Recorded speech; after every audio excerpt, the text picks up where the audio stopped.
Assalamualaikum warahmatullahi wabarakatuh. Perkenalkan, nama saya Inada Firdausya. Di sini saya akan menjelaskan tentang pengantar sejarah kebudayaan jilid pertama.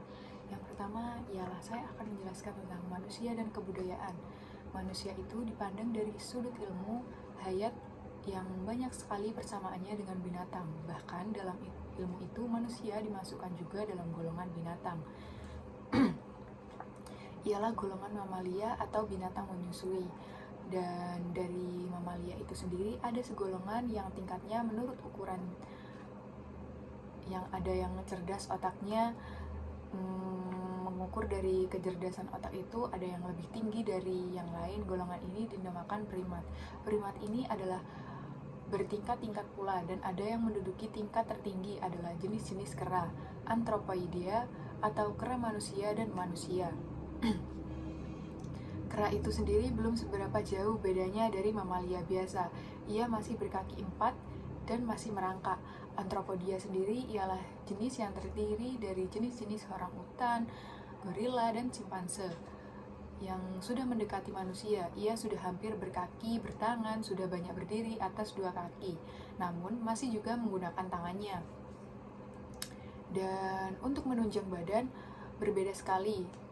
Ya, berbeda sekali dengan manusia yang betul-betul sudah berkaki 2, dan kaki 2 itu berfungsi sebagaimana mestinya, bisa jalan tegak dan tidak merangkak seperti kera.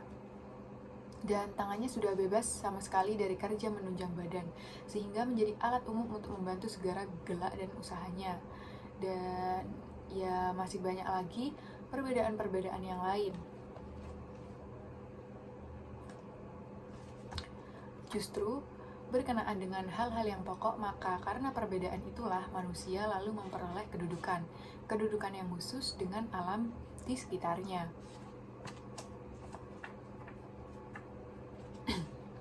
Adapun perbedaan utama ialah pokok, bahwa manusia itu dikaruniai Tuhan dengan kecerdasan otak atau akal. Inilah yang sesungguhnya secara mutlak membedakan dari binatang. Dan yang memberikan kemungkinan kepadanya ialah untuk menduduki tempat tertinggi di antara semua makhluk, menjadi sumo primat atau primat yang kastanya tertinggi.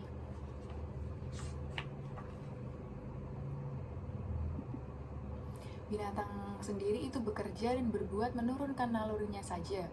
Jika lapar, ia mencari makan. Kalau sudah kenyang, makanannya masih lebih, maka sisanya ditinggalkan begitu saja. Binatang itu tidak bisa berpikir, berbeda sekali dengan manusia. Manusia menggunakan akalnya yang dapat memikirkan dan mengupas soal-soal yang dihadapinya dalam mempertahankan hidupnya. Pemecahan soal itu ialah hasil kecerdasan otaknya, hasil daya kerja akalnya. Dari uraian di atas ialah bentuk nyata bahwa manusia dan kebudayaan merupakan suatu kesatuan yang erat sekali. Tak mungkin keduanya itu dipisahkan. Ada manusia, ya pasti ada kebudayaan. Jika tidak ada pendukungnya, maka ini tidak bisa disebut manusia. Akan tapi manusia itu hidupnya tak beberapa lama, ia harus meninggal. Maka untuk melangsungkan kebudayaan, kita harus melakukan perkembangan kebudayaan. Perkembangan kebudayaan sendiri, masyarakat yang berlangsung senantiasa, timbulnya anggota-anggota baru yang dilahirkan di dalam masyarakat itu, kemudian dilatih, diajar, dan dididik untuk menjadi anggota masyarakat itu juga. Patah tumbuh, hilang berganti kata berbahasanya, dan selama pergantian itu masih saja berlangsung selama masyarakat masih tetap ada sebagai pendukungnya. Selama itu pula kebudayaan pun terus berlangsung, hanya manusia dengan kepandaian yang telah didapat dari masyarakat itu sendiri, dan dengan akalnya tidak berhenti-henti dengan usahanya. Usaha untuk memperbaiki kedudukan di alam sekitarnya sesuai dengan kebutuhan serta keadaan pada sesuatu waktu.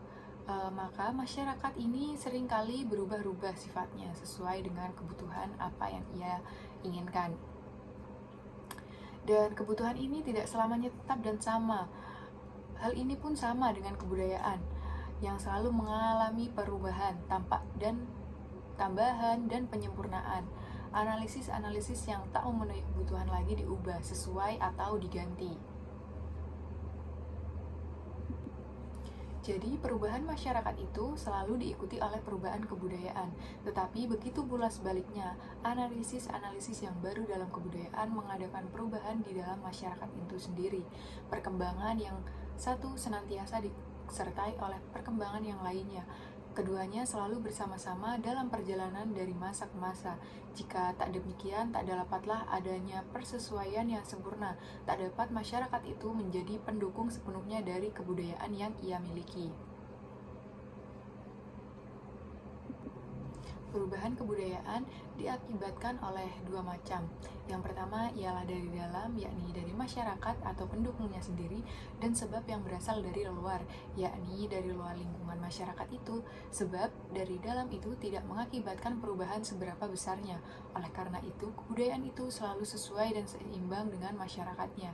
Bahkan jika masyarakat telah teratur, betul dan senantiasa, jika perjalanan masyarakat dan kebudayaan itu telah seerat-eratnya dan sempurna sehingga para anggotanya terpenuhi dengan semua kebutuhan yang ada di dalam lingkungan itu sendiri. Dan selama tidak ada sebab dari luar, tetaplah saja kebudayaan bisa berubah-ubah lagi. Maka sesungguhnya yang menimbulkan gerak nyata, yang menimbulkan perubahan kemajuan kebudayaan ialah sebab berasal dari luar. Sebab dari luar ini bahkan mungkin mengakibatkan kegoncangan dalam persatuan masyarakat dan kebudayaan. Ialah masyarakat yang menghadapi perubahan keadaan yang sangat besar dan mendadak dari para anggotanya yang tetap terbuka. Kemungkinan umum ialah lekas-lekas yang menyesuaikan diri dengan menerima apa yang baru guna memenuhi kebutuhan hidup yang baru. Dengan kata lain, ialah kebudayaan yang lama yang terpaksa harus kita tinggalkan, yakni kebudayaan yang tak mempunyai pendukung lagi, ibarat pohon tumbang, tetapi mati, nggak ada tunasnya. Jadi, selama masyarakat pendukung tadinya masih tetap berlanjut karena sangat luasnya, maka dari kebudayaan itu ialah tumbang untuk masih saja ada cabang-cabang dan anisarisirnya yang dapat sesuai dengan hidup dalam keadaan baru. Ditambah lagi dengan kenyataan bahwa manusia tak mungkin dapat melepaskan segala-segalanya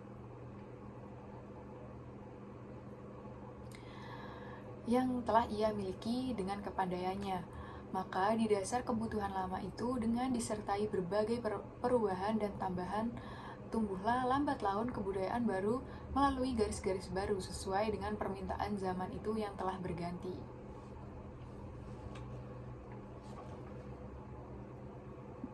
Untuk sejarah kebudayaan sendiri, kebudayaan itu selalu berubah-ubah, atau lebih jika ada sebab dari luar, maka perubahan dalam kebudayaan itu mungkin sangat besar dan luas sehingga timbul kebudayaan baru. Pengelolaan sangat besar menentukan analisis asing oleh kebudayaan yang kena pengaruh itulah yang mencorak baru dan dari perkembangan selanjutnya.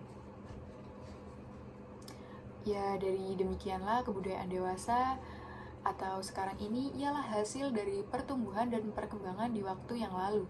Sekali-kali bukannya yang menjadi pengganti, melainkan lanjutannya. Maka untuk mengetahuinya dan para menggantinya lebih mengenal atau menyelami benar-benar, perlulah hal ini ditinjau dari sejarah yang sebenarnya. Memang anasir yang memberi cap atau yang menjadi corak khusus bagi suatu kebudayaan ialah ditilik dari hubungan sejarah, bagaimana perkembangan dan terjadinya sesuatu dalam kebudayaan itu sendiri. Dalam waktu yang terus pertumbuhan dan perkembangan dari masa ke masa, kebudayaan yang lampau itu sampainya kepada kita berupa peninggalan-peninggalan yang sensasi dari segi kebudayaan, terdiri atas harta kebendaan, harta kerohanian, dan harta-harta peninggalan itu, meliputi seluruh rahamania. Akan tetapi yang sampai kepada kita sekarang ini ialah sebagian kecilnya saja, dan cuma sesekali saja dapat didapatkannya. Peninggalan ini atau peninggalan kebudayaan ini dapat langsung kita teliti dan selidiki. Oleh karena itu, kebudayaan harus dapat berwujud dan dapat diraba. Sebaliknya, peninggalan-peninggalan kerohanian seperti alam pikiran, pandangan hidup, kepandaian, bahasa dan sastra, dan banyak lagi lainnya hanyalah dapat kita tangkap jika kita berhubungan dengan para pemilik dan pendukungnya. Oleh karena itu, kita tidak lagi dapat berhadapan dengan orang-orang yang dahulu kala, maka harta kerohaniannya dahulu hanya dapat kita kenal jika telah dituliskan dan tulisan itu sampai kepada kita. Di samping itu juga masih ada hal-hal lain yang tidak dituliskan, melainkan dari mulut ke mulut diteruskan dari turun-temurun. Dan sudah kita ketahui bahwa tidak ada suatu benda yang dibuat oleh manusia tanpa maksud dan tujuan. Kerohanian adalah selalu ada. Benda bustan manusia memang pada hakikatnya hanyalah penjelmaan saja dari kerohaniannya. Maka dari harta-harta kebendaan itu dapat ditimbulkan pula atau kesimpulannya mengenai alam pikiran yang menjadi dasar dan menggerakkan serta mendorong diciptakannya benda-benda itu. Dan selanjutnya di sini saya akan menjelaskan tentang prasejarah. Zaman prasejarah atau tarik bumi ini mempelajari tentang sejarah kebudayaan yang permulaannya dengan kebudayaan Tertus. Seperti kita ketahui, kebudayaan itu merupakan kesatuan yang tak dapat terpecah dari manusia. Kebudayaan itu hanya ada pada manusia saja. Hal ini memisawa akibat bahwa jika kita hendak mengetahui tentang permulaan kebudayaan, kita harus mulai dengan Masaris Pertom bila mana mula-mula ada manusia. Dan agama sendiri mengajarkan bahwa manusia pertama diciptakan oleh Tuhan Yang Maha Esa dalam rangka penciptaan alam semesta beserta segala isi dan penghuninya. Dalam hal ini, manusia menduduki tempat terakhir dalam arti bahwa manusia diciptakan setelah dunia lengkap dengan segala isi serta segala jenis makhluk-makhluk yang lain. Pengetahuan dengan penyelidikannya menghasilkan gambaran yang ada dalam pokok, tidak berbeda dengan ajaran agama, yakni bahwa manusia pertama lahir di atas dunia setelah makhluk-makhluk lainnya. Hal ini dapat diketahui dari bekas-bekas dan sisa-sisa tumbuhan dan binatang yang kesemuanya telah membatu dan terdapat dalam lapisan-lapisan bumi. Bekas-bekas serta sisa-sisa demikian disebut dengan fosil dan fosil komil yang menjadikan ciri khusus dari suatu lapisan bumi yang dinamakan dengan Red Famil Felpandu. Menurut geologi, yakni ilmu yang mempelajari kulit bumi, maka waktu sejak terjadinya dunia sampai kini itu dapat dibagi atas zaman-zaman yang saya akan jelaskan pada berikut. Yang pertama ialah Arca Kure, zaman yang tertua, berlangsung kira-kira 2500 juta tahun. Kulit bumi masih panas sekali dan tak ada hidup sedikit pun. Bars akhir zaman ini mulailah nampak dalam hidup sedikit demi sedikit. Paleozoikum, yakni zaman hidup tua. Dalam zaman ini yang berlangsung kira-kira 340 juta tahun sudah nyata ada hidup, mulai dari binatang-binatang yang terkecil yang tak bertulang-tulang punggung sampai kepada jenis ikan dan permulaannya amfibi dan reptil. Zaman ini juga dinamakan zaman primer, yakni zaman pertama. Dan selanjutnya ialah Menzitam, yakni zaman hidup pertengahan, yang juga dinamakan zaman Andair, yakni yang kedua, berlangsungnya kira-kira 140 juta tahun. Selama zaman ini, hidup berkembang dengan sangat pesat. Jumlah bangsa ikan, amfibi, dan reptil semakin banyak. Dalam pertengahan zaman ini, bangsa reptil menciptakan bentuk yang luar biasa besarnya. Bekas-bekas dari reptil raksasa itu ditemukan di berbagai tempat di seluruh dunia. Yang termasuknya ialah dinosaurus, misalnya sampai 12 meter panjangnya, sedangkan Antalonsaurus yang ditemukan di Amerika Serikat malah lebih dari 30 meter. Permulaan jenis burung yang sudah mulai nampak, begitu juga macam-macam binatang yang menyusui yang masih rendah sekali tingkatnya. Namun sebagian besar adalah fauna atau dunia hewan terdiri atas reptil, sehingga tidak dapat kita katakan bahwa zaman sekunder ini adalah zaman reptil. Dan yang selanjutnya saya akan membahas tentang batas-batas prasejarah. Batas prasejarah ini dari ikhtiar pembagian zaman di atas itu dijelaskan bahwa meskipun belum dapat ditentukan sepasti-pastinya, dapat dikatakan bahwa manusia itu pertama kali dilahirkan di atas dunia. Hal ini pada suatu ketika di antara zaman tertier dan kuarter. Dalam tingkat pertama tentu masih saja manusia itu masih sangat bersahaja dalam segala-galanya, tetapi hasil dan usahanya untuk memperlengkapi dirinya yakni dibandingkan dengan binatang serba kekurangan. Dalam mempertahankan hidupnya sudah berarti hasil kebudayaan, maka kita sendiri dapat menyimpulkan bahwa permulaan adanya kebudayaan ialah permulaan prasejarah yang jatuhnya bersamaan dengan permulaan zaman geologi kuarter, atau lebih tepatnya lagi ialah permulaan diluvium. Tidak ada bedanya dengan kaburnya permulaan prasejarah, maka waktu berakhirnya tak dapat ditentukan dengan pasti. Umumnya dikatakan bahwa jika dari suatu tentang bangsa adalah keterangan tertulis yang sampai sekarang, maka berakhirlah zaman prasejarah bagi bangsa itu tadi dan mulailah sejarahnya. Memang sebagaimana sudah dikemukakan di atas, perbedaan prasejarah dan sejarah pertama kali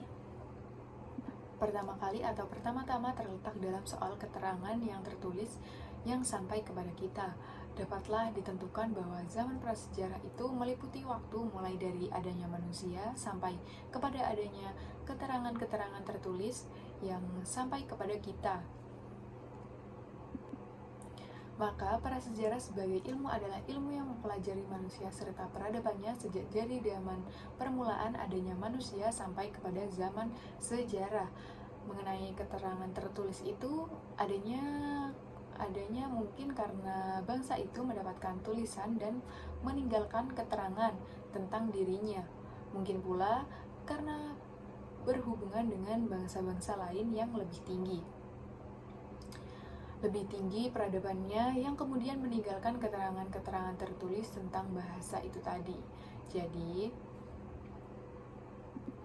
keterangan tertulis ada yang langsung dari bangsa itu sendiri atau dari asalnya, ada pula yang tidak langsung tentang bahasa itu.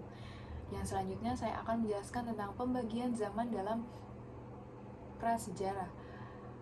Yang dapat mana kita ketahui, pembagian zaman dalam prasejarah bumi didasarkan atas geologi, yakni nyata pula bahwa prasejarah hanya meliputi zaman terakhir, yakni pembagian itu mulai dari zaman kuarter. Zaman ini dibagi dalam diluvium dan aluvium. Dari zaman aluvium yang berlangsung kira-kira 20.000 tahun, itu hanya 6.000 tahun yang berakhir saja yang ditempati oleh sejarah. Kecuali pembagian zaman prasejarah berdasarkan atas lapisan-lapisan bumi yang menjadi diluvius dan aluvium, ada lagi pembagian yang lebih lazim dan lebih tidak tepat untuk sejarah kebudayaan, ialah pembagian menurut Archengi atau Ilnau yang mempelajari hasil-hasil kebudayaan dari kebudayaan-kebudayaan yang sudah silam, yakni yang didasarkan atas bahan-bahan berupa peninggalan dari kebudayaan manusiawi itu sendiri. Tentu saja benda-benda buatan manusia itu sebagian kecil saja. Yang sampai kepada kita ialah dibuat dari bahan yang kekal seperti batu dan logam. Maka atas benda-benda peninggalan itu prasejarah dibagi menjadi yang pertama ialah zaman batu. Waktu logam belum dikenal dengan alat-alat, terutama sekali-kali dibuat dari batu. Tak dapat diasingkan bahwa tentunya ada pula alat-alat yang menggunakan dari kayu atau bambu, tetapi bekas-bekasnya tak ada sama sekali. Zaman batu ini dibagi lagi menjadi beberapa, yakni zaman Paleolitikum atau zaman batu tua. Sebagai ciri-cirinya, alat-alat dibuat dari batu yang dikerjakan secara kasar, yang tak diasah atau dihaluskan. Manusia belum bertempat tinggal tetap, masih menggenggam bara. Zaman ini berlangsung lama sekali, yakni selama zaman geologi Pleistocene atau Divilium, jadi kira-kira 600 tahun yang lalu. Pembagian zaman selanjutnya jatuh dalam zaman geologi Holocene atau Aluvium, Yang kedua ialah zaman Mesolitikum atau zaman Batu Tengah. Alat-alat zaman ini masih menyerupai alat Paleolitikum. Orang-orang sudah mulai bertempat tinggal tetap. Yang ketiga ialah zaman Neolitikum atau zaman Batu Muda. Alat-alat batu sudah diasah dan diupam sehingga halus dan banyak pula yang indah sekali, kecuali tembikar. Sudah pula dikenal tenunan oleh orang yang sudah bertempat tinggal dan tetap bercocok tanam. Yang ketiga ialah zaman logam. Waktu orang sudah dapat membuat alat-alat dari bahan logam yang ternyata lebih kuat dan lebih mudah dikerjakan daripada zaman batu. Oleh karena logam itu harus dilebur terlebih dahulu sehingga dapat dipergunakan sebagaimana bahan itu semestinya digunakan. Maka dalam zaman logam itu manusia sudah jauh lebih tinggi kebudayaannya daripada zaman batu. Zaman logam sendiri dibagi atas zaman tembaga, yakni orang menggunakan tembaga sebagai bahan pembuatan alat-alatnya. Yang aneh, tembaga itu hanya dikenal di beberapa bagian dunia saja. Di Asia Tenggara dan juga di Indonesia tidak didapatkan zaman tembaga itu, melainkan terus saja dari zaman Neolitikum meningkat ke zaman perunggu. Zaman perunggu sendiri orang telah mendapatkan logam campuran. Logam campuran sendiri dikenal logamnya lebih keras dari tembaga. Untuk pembuatan alat-alatnya yakni perunggu hasil percampuran tembaga dan timah. Dan yang ketiga ialah zaman besi. Orang telah dapat melebur besi dari bijinya untuk dituang menjadi alat-alat yang diperlukan. Peleburan besi meminta panas yang jauh lebih tinggi dari peleburan tembaga atau pereneo. Yang keempat ialah Paleolitikum. Seperti yang kita ketahui, dari lapisan bumi Paleolitikum terdapat sisa-sisa jenis manusia tertentu yang dalam beberapa hal agak berbeda dari jenis-jenis manusia umumnya pada sekarang. Karena itu, maksimal ada cabang dari ilmu pengetahuan itu sendiri yang khususnya mempelajari ialah paleontologi. Dengan ilmu ini ditelitilah bagaimana jalannya perkembangan manusia dan kebudayaan itu, terutama pada zamannya. Ini zaman yang telah beberapa ratus ribu tahun lampau itu. Dari perkembangan jasmania itu dapat pula disimpulkan perkembangan rohanianya, sehingga kini dapat dipastikan bahwa manusia tertua itu, meskipun ia belum dapat digolongkan ke dalam Homo sapiens karena masih sangat rendah tingkat kecerdasannya, yang sudah lebih unggul daripada jenis-jenis binatang yang kedudukannya lebih tinggi tingkatnya. Dengan akalnya yang dikaruniakan oleh Tuhan Yang Maha Esa kepadanya, ia telah dapat menyambung tangannya dengan melengkapi tubuhnya, terutama sekali dua kali kita menggunakan dan mempertahankan atau memelihara dan mempermudah kehidupan serta hidupnya dengan adanya peternakan yang membuat alat-alat menyambung dan pelengkap tersebut tadi.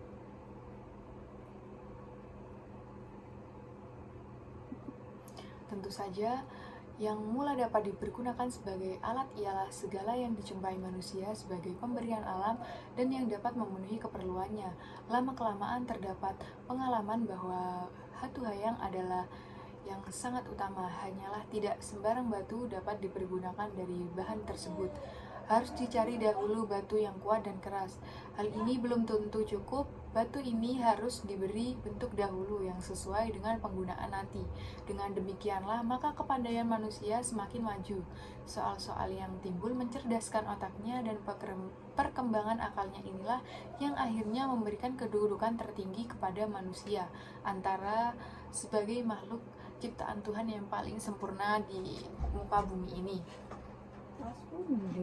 Zaman Paleolitikum.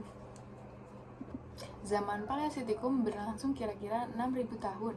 Selama zaman ini pula lah berlangsungnya Paleolitikum atau zaman kebudayaan batu tua. Dari lapisan bumi ini, Paleolitikum itu mulailah terdapat bekas-bekas dari manusia dan kebudayaannya.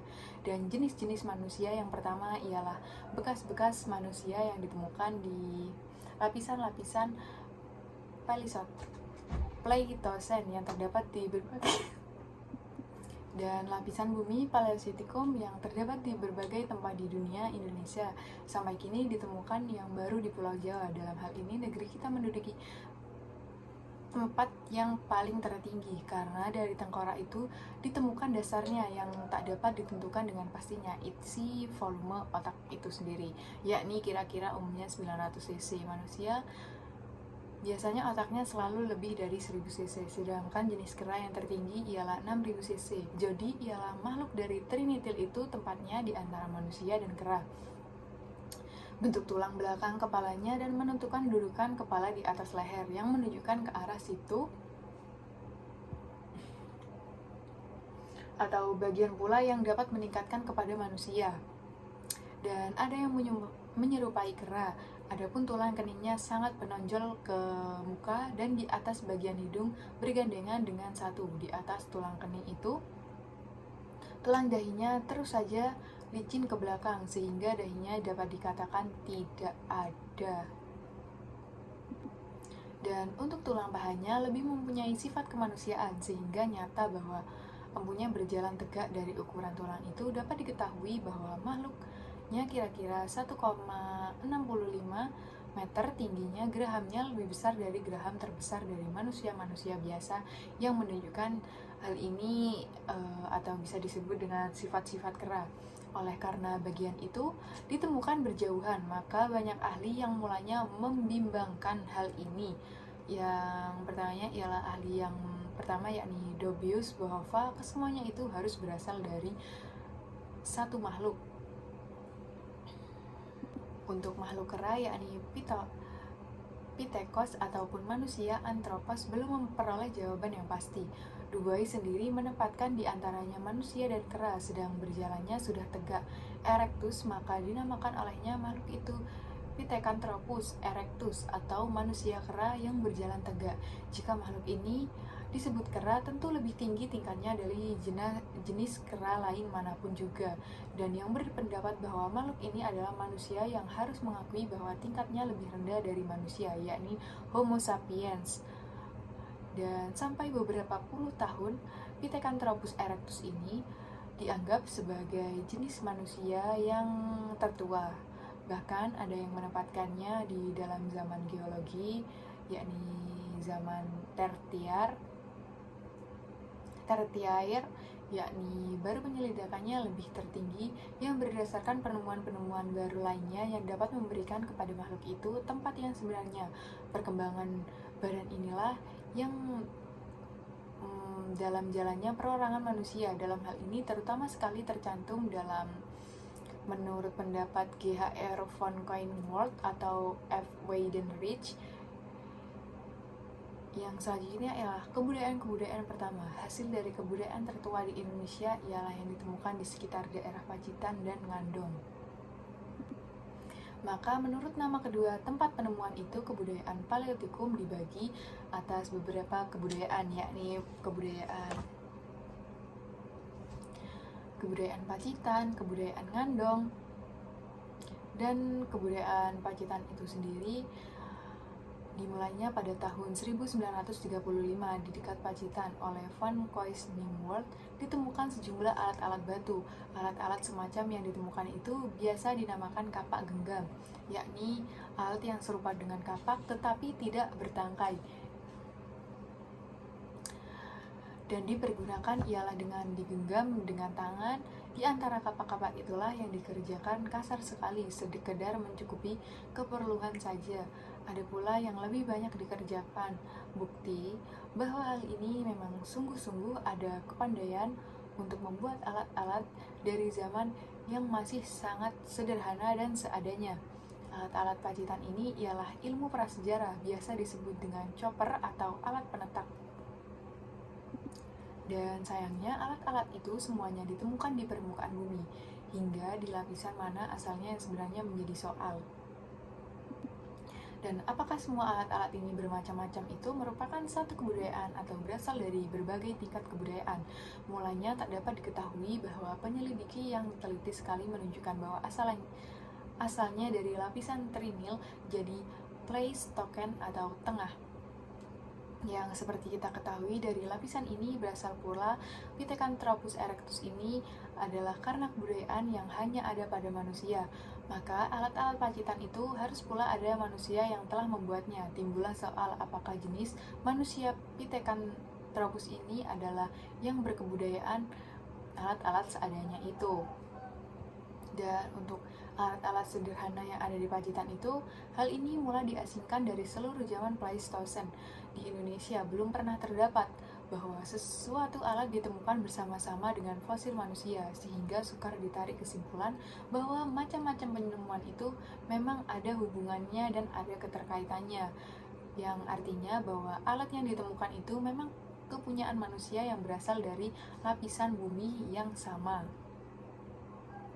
Dan untuk kebudayaan Ngandung sendiri, di sekitar daerah Ngandung atau Sidorejo dekat Ngawi, Madiun, didapatkan bahwa alat-alat dari tulang di samping kapak-kapak genggam dari batu ada di antaranya yang dibuat dari tulang binatang yang menjadi semacam alat penusuk atau belati. Ada dari tanduk rusa. Rupanya alat-alat itu yang sangat dipergunakan untuk mengorek ubi dari keladi dari dalam tanah. Ada juga alat-alat seperti ujung tombak dengan gigi-gigi pada sisinya yang memungkinkan dipergunakan untuk menangkap ikan yang ada di laut.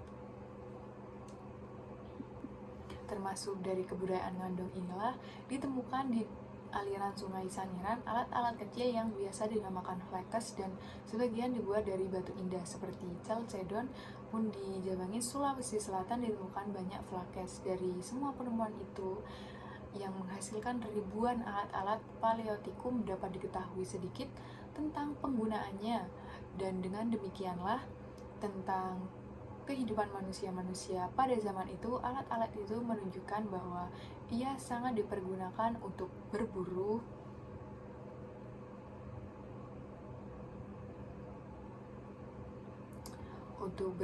menangkap ikan, dan mengumpulkan keladi, ubi, buah-buahan, dan lain-lainnya. Alat-alat tadi terang tak dapat dipergunakan untuk bercocok tanam. Maka kesimpulan inilah bahwa kehidupan manusia pada Paleotikum itu merupakan perkembangan dari satu tempat ke tempat lain. Mereka tidak bertempat tinggal tetap, melainkan berpindah-pindah, tergantung pada binatang-binatang buruannya dan hasil-hasil tangkapan di sekitar tanah yang ia tempati. Dan untuk cara penghidupan mengumpulkan bahan-bahan makanan sebagaimana terdapat dari alam, di mana dinamakan yakni food gathering. Adapun tentang kebudayaan kerohaniannya kita tak dapat mengetahui dengan sebenarnya karena bukti-bukti boleh saja dikatakan tidak ada atau tidak sama sekali, karena untuk mencukupi atau memungkinkan kita untuk mengambil kesimpulan dan memberi gambaran yang nyata, hanya boleh kita mempercayai bahwa perkembangan manusia diluvium sampai meningkat ke Homo sapiens tertentu bersamaan pula dengan perkembangan pikiran serta perasaannya yang memberi corak sebagai manusia. Hal ini pula memberikan kedudukan yang istimewa di alam sekitarnya. Pendek kata, perkembangan kerohaniannya yang menyempurnakan segala sesuatu sebagai manusia. Yang selanjutnya ialah zaman Mesolitikum. Manusia Paleotikum masih rendah sekali tingkat peradabannya. Hidupnya mengembara sebagai pemburu, penangkap ikan, dan mengumpulkan bahan-bahan makanan seperti buah-buahan, jenis ubi-ubian, keladi, dan bahan makanan lainnya. Jadi sebenarnya hanya mengumpulkan apa saja makanan yang ia dapati dari hasil alam atau food gathering. Dan zaman Paleotikum berlangsung sangat lama, sekira-kiranya yakni 600.000 tahun.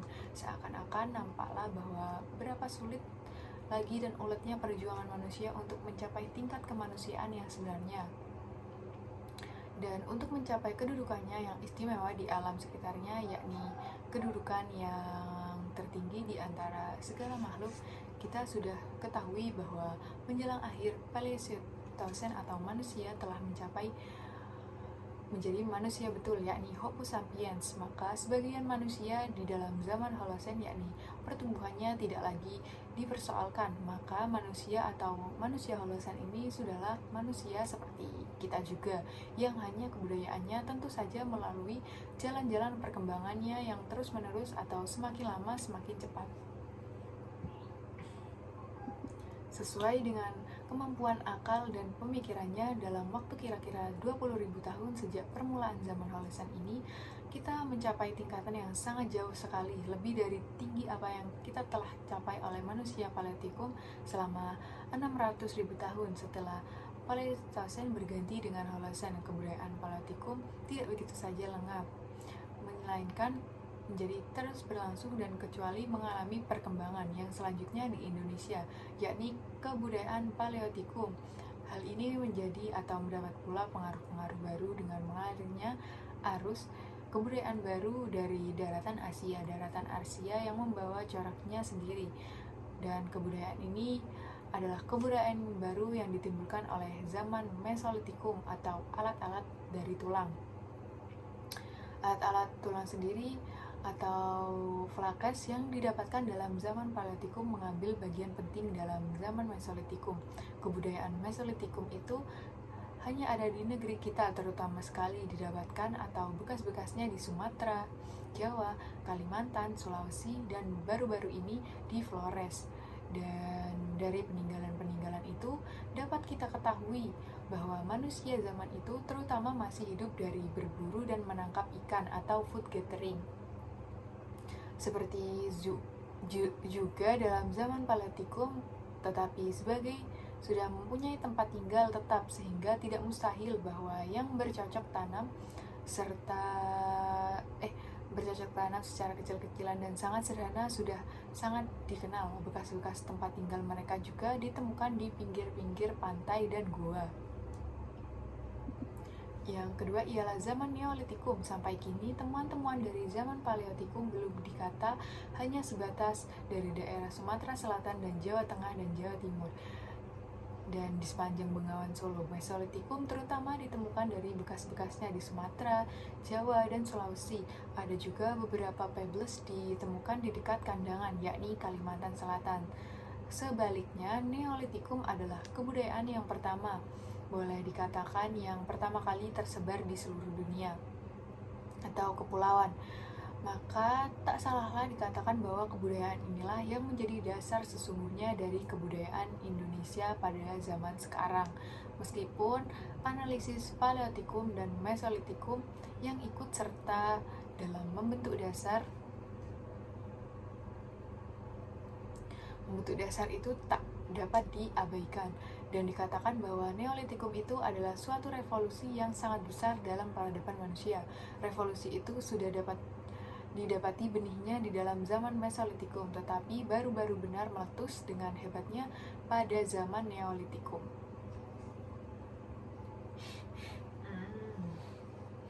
Beserta dengan datangnya arus kebudayaan yang baru, hal ini jauh lebih ditingkatkan penghidupan food gathering menjadi food producing, yakni perubahan inilah yang dimaksudkan dengan revolusi tersebut. Meskipun tak jauh perbedaannya seberapa nampaknya, namun perubahan itu sesungguhnya sangat besar, artinya memiliki sebab akibat yang sangat mendalam serta meluas di dalam perekonomian dan kebudayaan. Pendek kata, seluruh penghidupan dari umat manusia pada umumnya, penghidupan mengembara telah lampau. Orang telah mengenal bercocok tanam dan berternak. Orang yang sudah bertempat tinggal tetapi tetap dengan kepandaian yang ia miliki, yakni membuat rumah, hidup berkumpul seperti pembentukan suatu masyarakat yang ada di lingkungan tersebut, yang memerlukan segala peraturan kerja yang sama, pembagian kerja, yang hal ini dapat memungkinkan perkembangan berbagai macam dan cara penghidupan di dalamnya atau di dalam ikatannya ini melakukan kerjasama, yakni kerajinan tangan seperti menenun dan membuat periuk belanga yang sangat mendapat kemajuan pendek kata dari zaman Neolitikum yang terdapat pada dasar-dasar pertama untuk penghidupan manusia sebagaimana yang kita dapatkan sekarang ini. Dan melalui alat-alatnya kita mengetahui bahwa yang menjadi corak istimewa dari Neolitikum ialah kepandaian mengasahnya. Bahkan banyak pula alat-alat itu diumpan sehingga indah sekali dan merupakan betul-betul hasil karya seni yang sangat tinggi nilainya. Tetapi harus pula kita ingat bahwa ada juga alat-alat Neolitikum yang tidak dapat diasah. terutama pada ujung-ujung panah. Hal ini dapat dikatakan atau dapat kita mengerti karena panah itu telah dilepaskan umumnya pada 19-nya hilanglah sudah, jadi tidak dapat memandai pekerjaan atau mengasah terhadap yang hanya sekali digunakan atau satu kali saja. Menurut alat-alat yang ditemukan, ialah alat yang menjadi corak-corak khusus pada zaman Neolitikum di Indonesia. Dapat dibagi dalam dua golongan besar, yakni kebudayaan kapak persegi dan kebudayaan kapak lonjong. Dan untuk model kapak lonjong sendiri ialah seperti ini,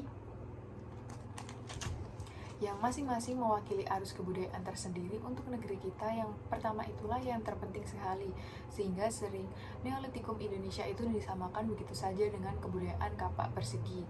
Dan yang terakhir ialah zaman logam. Sudah diketahui bahwa kebudayaan-kebudayaan prasejarah dapat dibedakan menurut bahan dan alatnya, tetapi dalam dua ini dibagi zaman batu dan zaman logam. Zaman batu ialah zaman termuda, ialah zaman Neolitikum, maka zaman selanjutnya ialah zaman logam. Perlu kita tegaskan lagi bahwa dimulainya zaman logam tidaklah sekali-sekali atau sangat mendadak atau berakhir dari zaman batu itu. Jelasnya dalam zaman logam masih pula terdapat alat-alat perkakas batu, bahkan ada sampai sekarang, meliputi jam atom, barang-barang rumah tangga dari batu yang masih terdapat. Maka sesungguhnya nama zaman logam hanyalah untuk menyalakan bahwa dewasa itu logam telah dikenal dan dipergunakan untuk bahan membuat alat-alat yang diperlukan. Dan dapat kita pahami bila kita ingat bahwa di dunia sekarang tak dapat hidup dengan logam. Kepandaian mempergunakan bahan-bahan baru tentu saja digunakan dengan cara bekerja yang baru. Logam tak dapat dipukul atau dipecah seperti batu. Gunanya dapat mendapat alat yang dikehendaki. Lagi pula, logam tak terdapat sebagai bahan yang telah tersedia seperti batu. Logam sendiri harus dilebur dahulu. Dari arbilihnya dapat dipergunakan untuk leburan logam itu kemudian dicetak. Teknik pembuatan benda-benda dari logam itu dinamakan arsir perdu, dan cara ialah yang membuat benda yang dikehendaki dibuat terlebih dahulu dari lilin, lengkap dengan segala bagiannya. Kemudian model dari lilin itu ditutup dengan tanah. Dengan jalan dipanaskan, maka tanah ini menjadi mengeras, sedangkan lilin tadi menjadi mencair dan mengalir keluar dari lubang yang telah disediakan di dalam selubung itu. Jika telah habis lilinnya, dituangkan ke dalam logam cair ke dalam gorongan tempat lilin tersebut. Jadi dengan demikian zaman logam itu menggantikan model dari lilin tadi. Setelah dingin, semuanya selubung tanahnya dengan dipecah dan keluarlah benda yang dikehendaki itu. Sekarang bukan dari lilin, melainkan dari zaman logam. Jika orang hendak membuat atau menggoreng di dalamnya, atau umpamanya saja arca yang tidak pejal, maka model dari lilin itu diberi di teras dari tanah. Teras ini nantinya dapat dikeluarkan sedikit demi sedikit.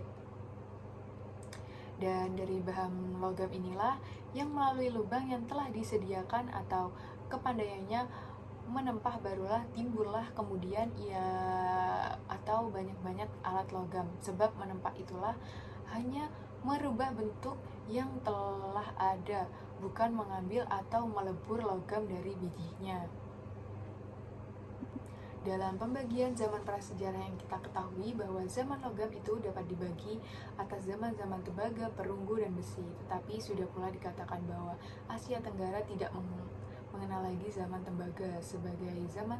Setelah zaman Neolitikum, kebudayaan meningkat saja ke zaman perunggu.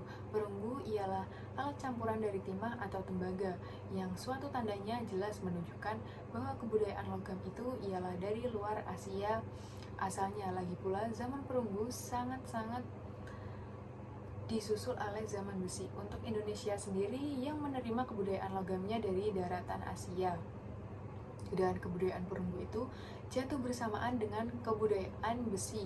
Dengan demikian, zaman logam yang ada di Indonesia ini sukar dibagi dalam zaman perunggu, zaman besi, kecuali jika pembagian itu semata-mata atas didasarkan oleh alat-alatnya saja. Mungkin itu saja yang dapat saya sampaikan. Kurang lebihnya mohon maaf. Wassalamualaikum warahmatullahi wabarakatuh.